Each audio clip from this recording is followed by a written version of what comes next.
Pues ya estamos aquí en nuestra sección Desde el Aula con César Contreras, que es estudiante de la UNAM y que también está en el Instituto de Investigaciones Jurídicas trabajando con uno de sus investigadores.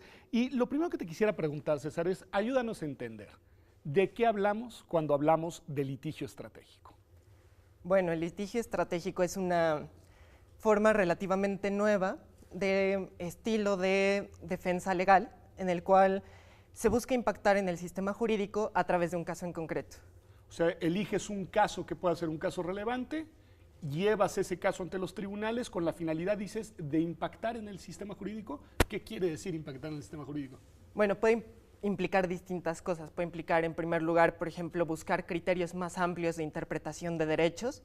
Puede implicar también visibilizar ciertas cuestiones sobre grupos en situación de vulnerabilidad o un contexto de violencia y de violación de derechos humanos, particularmente cuando se trata de situaciones en las cuales no hay mucha información al respecto. ¿Y esta elección de los casos, de qué depende, César? O sea, de la agenda de quienes realizan los litigios estratégicos, de la problemática concreta que está viviendo un país, es decir, ¿cuáles serían los factores que determinan que se elige un caso sobre otro? Bueno, los criterios varían, digamos, vale la pena resaltar el papel de las organizaciones de la sociedad civil en esta materia y lo importante es cómo pensamos el seleccionar estos casos a partir de, me parece, criterios de priorización dentro de una agenda de derechos. Es decir, cuáles son los derechos que buscamos particularmente dependiendo de nuestro contexto nacional, dependiendo de las situaciones específicas en ciertas regiones de la República y bueno, de los criterios que se buscan también. ¿Se te ocurren algunos ejemplos de temas o de litigios concretos que se han llevado a cabo y que podamos, digamos, encuadrar dentro de esta categoría de litigio estratégico? Sí, bueno, a mí me parece sumamente relevante el caso, por ejemplo, de Rosendo Radilla Pacheco, que, digamos, es Cuéntanos un poco, porque probablemente el auditorio no sabe de qué estamos hablando en concreto, digamos. Sí, bueno, fue una desaparición forzada que ocurrió hace 30 años en Guerrero, 40 años en Guerrero, y que fue en un contexto de desapariciones forzadas en ese estado durante la Guerra Sucia.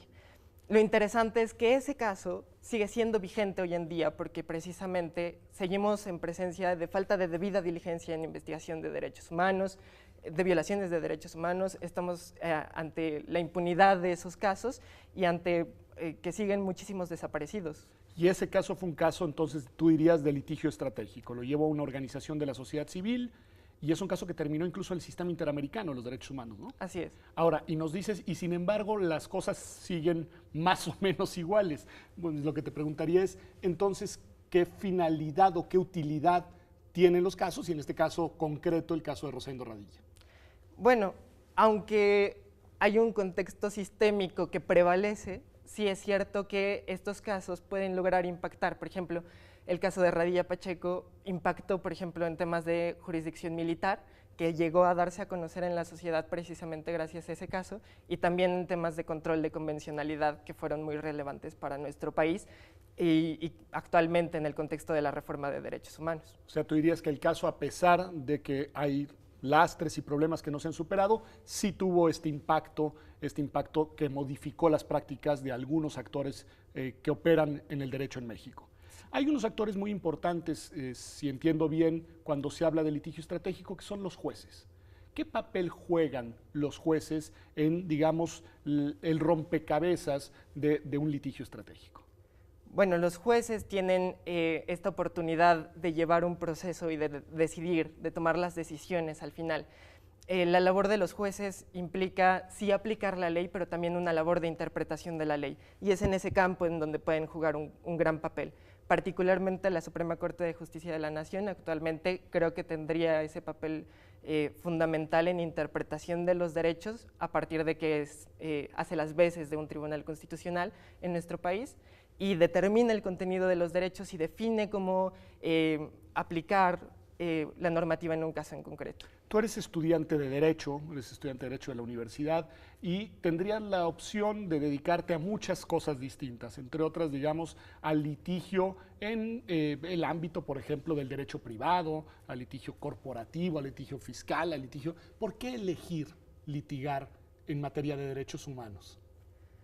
Bueno, creo que tiene mucho que ver con cómo vemos la realidad de nuestro país actualmente. Creo que en un sistema de justicia que está transitando junto con el país hacia la democracia y que busca precisamente esta idea de libertades, de derechos, es sumamente importante el papel que tenemos los abogados en la concientización de los derechos, pero también en una praxis, en llevar a la práctica los derechos. Y creo que ese es el punto de vista que me interesa, el acompañamiento justamente a los casos y a las víctimas en su proceso de acceso a la justicia. Escuchándote me da la impresión de que si bien se trata, digamos, de expedientes que se desahogan por la vía jurídica, por la vía del derecho, tienen una fuerte carga política. ¿Es verdad? ¿Tú dirías que el litigio estratégico, además de ser litigio jurídico, también tiene una dimensión, una valencia política? Sí, creo que es muy importante la forma en cómo se instrumentaliza el derecho, en cómo se ejerce como una herramienta, pero no es la única herramienta en el proceso de los derechos humanos. Es una herramienta que se agrupa junto con otras y que permite que se utilice de manera coordinada junto con procesos políticos y movimientos sociales. A los abogados se les acusa tradicionalmente de ser, no sé si es una acusación, pero se les describe como conservadores, como guardianes del estado de cosas presente, los custodios del status quo, dicen. Y sin embargo me da la impresión de que esta manera de ver al derecho tiene una finalidad distinta. En vez de conservar, transformar, en vez de mantener un estado de cosas, incidir en su cambio. ¿Tú lo verías así? Y si ese fuera el caso, ¿crees que es una manera legítima de usar al derecho? Creo que sí, totalmente. Creo que hemos tenido esta fama, sobre todo ante la sociedad, de que únicamente buscamos preservar el status quo. Sin embargo, creo que hay un nicho de oportunidades en el derecho que vale la pena aprovechar. Tiene muchas implicaciones para la sociedad y que pueden y vale la pena que lo utilicemos y que también lo transformemos. Es decir, transformar el derecho y también obligar y presionar porque se aplique el derecho. Una pregunta, tú desde el aula, cuando estás sentado con tus compañeros, ¿ves que hay en tu generación un grupo relevante, significativo de estudiantes que tienen inquietudes similares a las tuyas y que visualizan su proyección profesional en el ámbito del litigio estratégico, del litigio de derechos humanos y no únicamente en los ámbitos, digámoslo así, en las áreas tradicionales del ejercicio de la profesión jurídica? Sí, creo que tiene mucho que ver con cómo nos vamos agrupando cuando nos conocemos en las clases. De alguna manera sabemos que el cambio y la transformación política y jurídica no se puede lograr solos, entonces creo que hay ciertos grupos que nos hemos ido conociendo y que se han ido conociendo y que permiten como esta creación de redes entre personas que quieren ver el derecho de una forma distinta y que buscan a través del derecho una transformación de la sociedad. ¿Y en esas redes y en esos grupos hay exclusivamente abogados o interactúan con jóvenes de otras profesiones y con profesionistas de otras profesiones? Bueno, parte es saber que esta nueva forma de ver el derecho es también saber que el derecho no es lo único.